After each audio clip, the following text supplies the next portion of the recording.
Welcome back to Pokemon Crystal, and today we are going to continue our little tour of Celadon, and I apologize if I'm not totally into it today. It's because, well, I'll be honest, I'm still in a state of complete shock over what happened in yesterday's breakup final. I alluded to it already on my channel's main page, but if you really want to see what happened, I am going to put a link in the movie description of TSN's highlight video, so you can see exactly why I am so, well, I don't have any words for how I'm feeling right now, because this is probably the weirdest finish ever in any game, in any sport I have ever seen. Hollywood couldn't have done any better if they tried. So anyway, back to the game. On that floor that I was visiting just now, you've got the standard Pokemon items, and here we got viable TMs. And that guy over there said there were some rare TMs for sale. Now, I am going to nitpick that a bit because that's what I do best, nitpicking. But the fact that TMs are sold in a store instantly makes them not so rare anymore. In fact, they're the most common because they're the cheapest. You can buy unlimited amounts of them. And here we got Hidden Power, Sunny Day, Rain Dance, Protect, and I don't remember what the other one was. But anyway, what I was saying is that whenever you can get unlimited quantities of a TM, you forfeit the right to call them rare, because most TMs in the game, you can only get one copy of them, and you can only spread the goods through breeding. Well, I don't know how you would consider Battlefront here, TMs and move tutors, because, well, you need battle points, and they are a lot harder to come by than money or even Game Corner coins. And I imagine on this floor, which was called the drugstore, we got the temporary stat boost items, and we also got the temporary, the permanent ones, sorry, the EV boosting drugs, which are really rather expensive. And okay, yeah, of course you can't buy PP ups. The only way to obtain PP ups easily in any game in the series, I think, is in Diamond, Pearl, and Platinum through the lottery.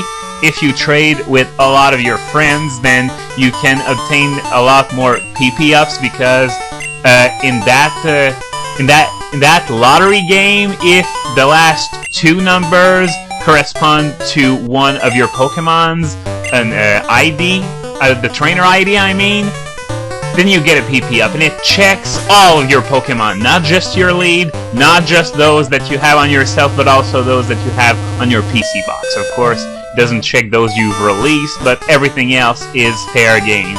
So that was the department store in a nutshell. So our next destination is going to be the Game Corner, but first we gotta go see that guy. He gave me a soft-boiled, the TM, in red, blue, and yellow. And I wonder, well, of course, Grimer has always been a problem in that pond. They were there 3 years ago, so here we got another character who's blatantly stuck into a time warp after, you know, Peach in my last Mario 3 video.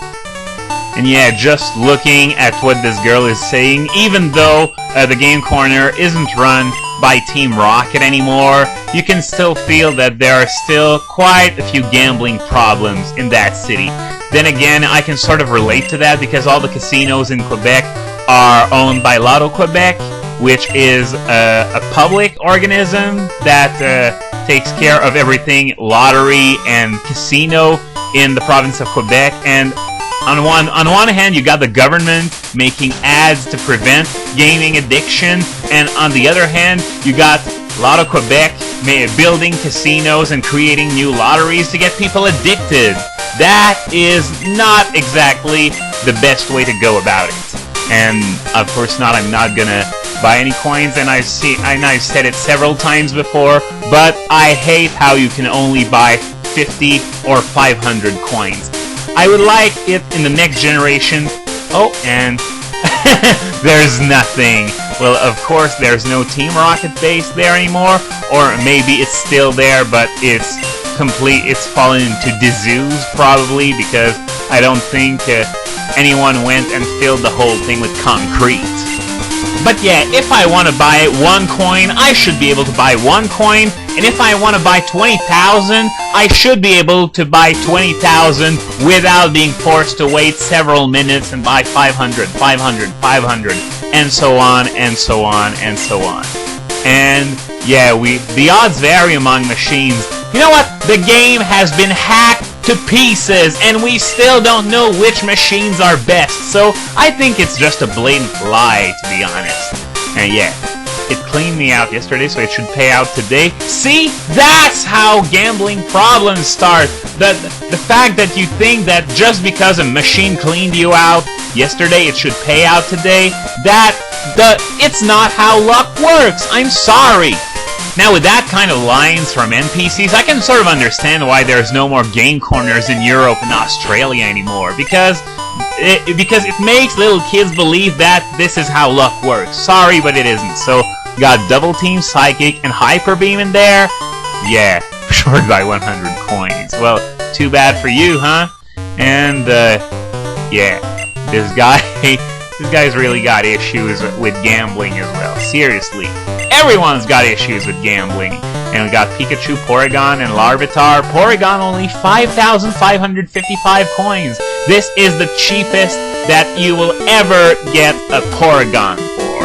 And, of course, you've seen me go into that building to buy the Larvitar. The first thing I did when I arrived in Kanto was just that. And now we're also going to the restaurant where I found the leftovers in that trash can. And here we got an eating contest in the restaurant. You know what I find funny about eating contests? It's to see Americans and Japanese go at it. Usually you got the Americans that are blatantly obese and, you know, you get the idea like, you know, this guy looks freaking bloated. But when you see the Japanese perform in eating contests, they're freaking toothpicks! How can they eat so much? It defies all logic. Then again, the Japanese are really experts at defying logic, so yeah. Hey, and yeah, I can't be served right now because there's an eating contest, but what if I want to enter the eating contest? Or rather, if I want to get served, do I have to enter the eating contest and then pretend that I can... okay, there's nothing there, that I'm actually participating, but I just want 1 meal and not 1,000. And we got a PP up here. As usual, I'm going to decide what I'm going to do with it a bit later on.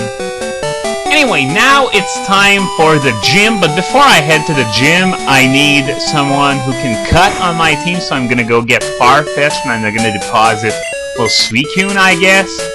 But before going to the gym, I'm just going to head out on Route 16 a bit and see if there's anything in the house where I got Fly in red, blue, and yellow. And yeah, I was talking about how the slot machines have supposedly different odds. Well, as I said, the game's been hacked to pieces, and still we have no clue which one to pick. So I think, well, it's just a lie that we're being fed by the game designers. Just like, you know, I had a discussion on the TSG forums a few days ago about how badges supposedly boost your stats. And in 13 years of the series existing, no one has ever found it out. So the general consensus is that, once again, it's a complete lie. Now, why would they make you believe that badges boost stats? Well, actually, they stopped doing it in the 4th generation. You don't hear anything about a given badge boosting a given stat in the newer games. And anyway, that house over there didn't give me anything, so it's time to head to the Celadon gym now. And wait, is that old guy the same guy from away? Yeah, it's the exact same guy from Red, Blue, and Yellow. He's been looking at the ladies for 3 years now. Such a virtuous and sane man, that guy. Well, we're out of time for today, so the gym will wait until next time.